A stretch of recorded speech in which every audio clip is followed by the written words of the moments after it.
जय जगन्नाथ। ये भिडियो आम +2 सेकेंड इयर हिस्ट्री यूनिट 3 किसी इम्पोर्टेंट 3 मार्किया क्वेश्चन आम डिस्कसन करवा। परीक्षा बहुत इम्पोर्टेंट 3 मार्किया क्वेश्चन। तो क्वेश्चन अच्छी संक्षिप्त टिप्पणी लेख। संक्षिप्त टिप्पणी लेख इबन बतुता। तो परिचय आसीज इबन बतुता थिले मोरक्कोर मोरक्को हूँ उत्तर आफ्रिका। मोरक्कोर जड़े प्रसिद्ध परिव्राजक से सुल्तान मोहम्मद बिन तौलक शासन काल में भारत को आसी केवे 1333 ख्रीष्टाब्द। राजकीय निजुक्ति कौन थिला? सुल्तान तक पांडित्य मुग्ध होई तांको दिल्लीर काजी बा विचारपति भाव नियुक्ति करथिले। से प्राय 8 वर्ष भारत में रही एवं पर सुल्तान को दूत भाव चीन जाइथिले। इबन बतुता तांको भारत भ्रमण वृत्तांत को आरबी भाषा रे रेहला नामक पुस्तक रे लिपिबद्ध करिसेंती। एही पुस्तक रु तत्कालीन भारतर सामाजिक प्रथा, दास प्रथा, डाक व्यवस्था, मोहम्मद बिन तौलक चरित्र विषय अनेक गुरुत्वपूर्ण तथ्य मिलता है। इतला इबन बतुता को नहीं गोटे संक्षिप्त टिप्पणी। नेक्स्ट अच्छी हुएंसा। हुएंसा थिले जड़े प्रसिद्ध चीन परिव्राजक और बौद्ध भिक्षु। जड़े चीन परिव्राजक थिले एवं बौद्ध भिक्षु मध्य थिले। से पुष्यभूति वंशर सम्राट हर्षवर्धन शासन काल में अर्थात ख्रीष्टाब्द 630 रु 644 भारत भ्रमण आसी परिव्राजक मानक राजकुमार कहुए। हुएंसा को कहुए परिव्राजक मानकर राजकुमार। तांकर मुख्य उद्देश्य थिला बौद्ध धर्मशास्त्र अध्ययन करिबा एवं बौद्ध तीर्थस्थान गुड़िक दर्शन करिबा। से दीर्घ समय धरी नालंदा विश्वविद्यालय रही शिक्षा ग्रहण करथिले। सीयूकी हुएंसा तांको भारत भ्रमण अनुभूति को सीयूकी नामक पुस्तक लिपिबद्ध करिसेंती।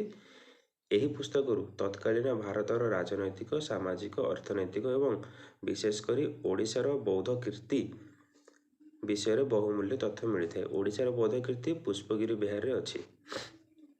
Next question Fatehpur Sikri. मोगल सम्राट अकबर 1571 ख्रीष्टाब्द आग्रा निकट एक नूतन सहर निर्माण करथिले। से सूफी सन्थ शेख सलीम चिश्ती सम्मानार्थे यही सहरटी को निजर राजधानी भाव गढ़ी। शेख सलीम चिश्ती तांको सम्मान जणाइबा पई यही फतेहपुर सिक्री नामक सहरटी गढ़ी और राजधानी भाव गढ़ी। एठारे अनेक सुंदर कीर्तिराजी रही यथा बुलंद दरवाजा, इबादत खाना। बुलंद दरवाजा गुजरात विजयर स्मृति निर्मित यह विश्वर सर्वोच्च प्रवेश द्वार। इबादत खाना जोठारे अकबर विभिन्न धर्मर पंडित मान सहित आलोचना करुथिले। जोधाबाई प्रासाद एवं पंचमहल एगुड़िक मोगल और हिंदू स्थापत्य शैलीर अपूर्व समन्वय। ऐतिहासिक गुरुत्व ताले मुख्य स्थापत्य गुड़िक कौन था? बुलंद दरवाजा, इबादत खाना, जोधाबाई प्रासाद, पंचमहल ये सब फतेहपुर सिक्री भितर अच्छी। ऐतिहासिक गुरुत्व कौन? फतेहपुर सिक्री प्राय 15 वर्ष धरी मोगल साम्राज्य राजधानी थिला। जलाभाव कारण पर यह परित्याग कर यह अकबर धर्मनिरपेक्षता एवं कालप्रियतार परिचय दिए। धर्मनिरपेक्षता एवं कलाप्रियतार परिचय दिए। नेक्स्ट क्वेश्चन अच्छी दिल्ली रे सुल्तानी शासन रे सामाजिक गठन व्यवस्था। सुल्तानी शासन समय सामाजिक गठन व्यवस्था किपरि थिला? श्रेणी विभाजन। सुल्तानी समाज मुख्यतः 2टी श्रेणी व्यक्त होतिला, शासक श्रेणी एवं शासित श्रेणी। शासक श्रेणी रे सुल्तान, अभिजात, उलेमा और सामरिक अधिकारी माने थिले। शासित श्रेणी रे साधारण जनता, कृषक और श्रमिक माने रहउथिले। मुसलमान समाज। मुसलमान मानक मध्य विभेद थिला। विदेशी मुसलमान, तुर्की, आरबी, पारसी। जो माने तुर्की, आरबी, पारसी आसीथिले सेमानकु विदेशी मुसलमान कहा जाउथिला।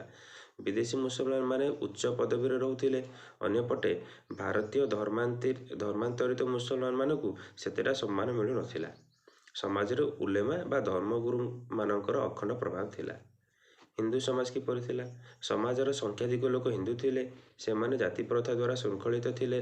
सुल्तानी शासन रे सेमानकु जिमी बा संरक्षित प्रजा कहा जाउथिला एवं सेमानकु जिजिया कर देबाकू पड़ुथिला। केउ मानकु? हिंदू मानकु।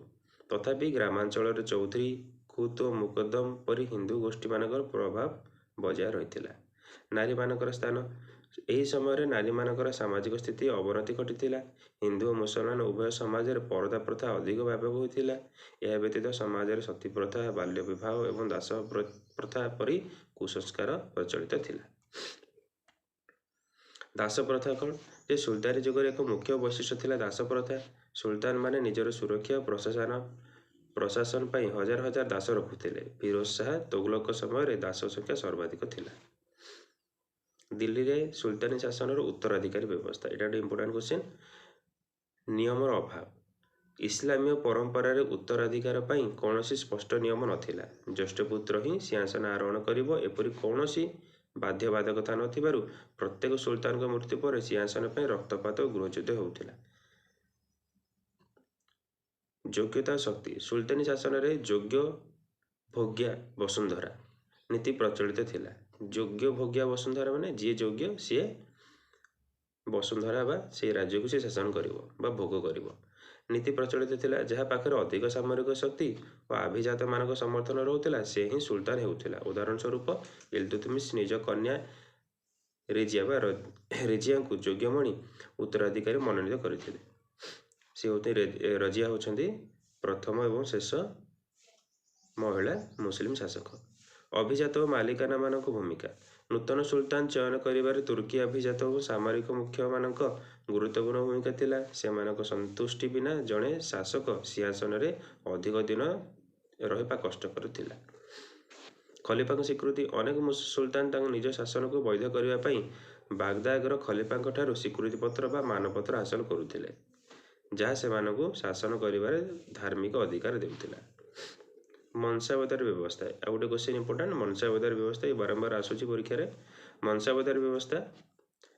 ମୋଗଲ ସମ୍ରାଟ ଆକବର ତାଙ୍କ ଶାସନ କାଳରେ ମୋଗଲ ସାମରିକ ଏବଂ ବେସାମରିକ ପ୍ରଶାସନକୁ ଶୃଙ୍ଖଳିତ କରିବା ପାଇଁ ଏହି ଅଭିନବ ବ୍ୟବସ୍ଥା ପ୍ରଚଳନ କରିଥିଲେ। ମନସାବ ଏକ ଆରବୀ ଶବ୍ଦ ଯାହାର ଅର୍ଥ ହେଉଛି ପଦବୀ ବା ସ୍ଥାନ। ତ ଏଇ ଜାଟ ଏବଂ ସ୍ୱାର ୟାକୁ ସ୍କିପ୍ କରିଦେଲେ ବି ଚଳିବ। ଏଇଟା ଟିକେ ଏକ୍ସଟ୍ରା ଲେଖା ଅଛି। ଜାଟ ଏବଂ ସ୍ୱାର ତଥାପି ପଢ଼ି ଦେଉଛି। ଏହି ବ୍ୟବସ୍ଥାରେ ପ୍ରତ୍ୟେକ ମନସାବଦାରଙ୍କୁ ଦୁଇଟି ସଂଖ୍ୟାତ୍ମକ ପଦବୀ ଦିଆଯାଉଥିଲା। ଜାଟ ମନସାବଦାରଙ୍କ ବ୍ୟକ୍ତିଗତ ମର୍ଯ୍ୟାଦା ଓ ଦରମା ସୂଚାଉଥିଲା ବେଳେ ସୱାର ତାଙ୍କୁ ରଖିବାକୁ ପଡ଼ୁଥିବା ଅଶ୍ୱାରୋହୀ ସୈନ୍ୟଙ୍କ ସଂଖ୍ୟାକୁ ସୂଚାଉଥିଲା। ନିଯୁକ୍ତି ଓ ଦରମା। ମନସାବଦାରମାନେ ସମ୍ରାଟଙ୍କ ଦ୍ୱାରା ସିଧାସଳଖ ନିଯୁକ୍ତି ହେଉଥିଲେ ଓ ସେମାନଙ୍କୁ ନଗଦ ଅର୍ଥ କିମ୍ବା ଜମିରୁ ରାଜସ୍ୱ ଆଦାୟ କରିବାର ଅଧିକାର ବା ଜାଗିର ଆକାରରେ ଦରମା ଦିଆଯାଉଥିଲା। ବୈଶିଷ୍ଟ୍ୟ କ'ଣ ଥିଲା? ଏହି ପଦବୀ ବଂଶାନୁକ୍ରମିକ ନଥିଲା। ଜଣେ ମନସାବଦାରଙ୍କ ମୃତ୍ୟୁ ପରେ ତାଙ୍କ ପଦବୀ ସମାପ୍ତ ହେଉଥିଲା ଏବଂ ତାଙ୍କର ସମ୍ପତ୍ତି ରାଜକୋଷକୁ ଚାଲିଯାଉଥିଲା।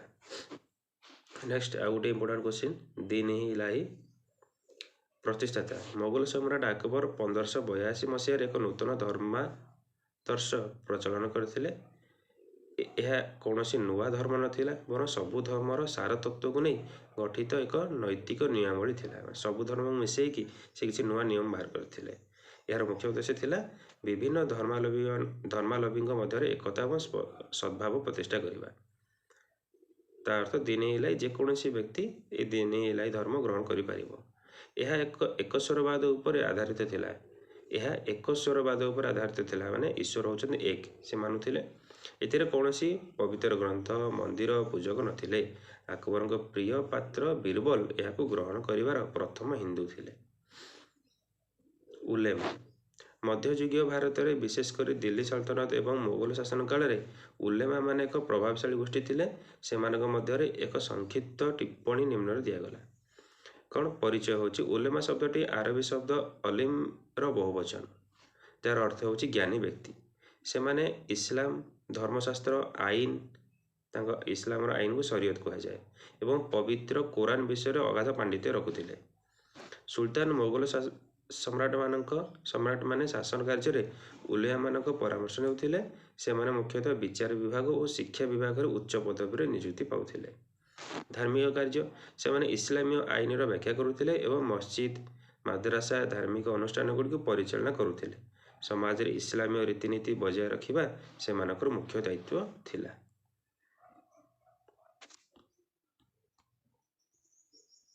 ତ ଇଏ ଥିଲା ୟୁନିଟ୍ 3ର ମୋଷ୍ଟ ଇମ୍ପୋର୍ଟାଣ୍ଟ 3 ମାର୍କିଆ କ୍ୱେଶ୍ଚିନ୍।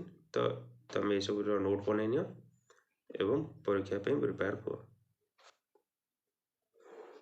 धन्यवाद।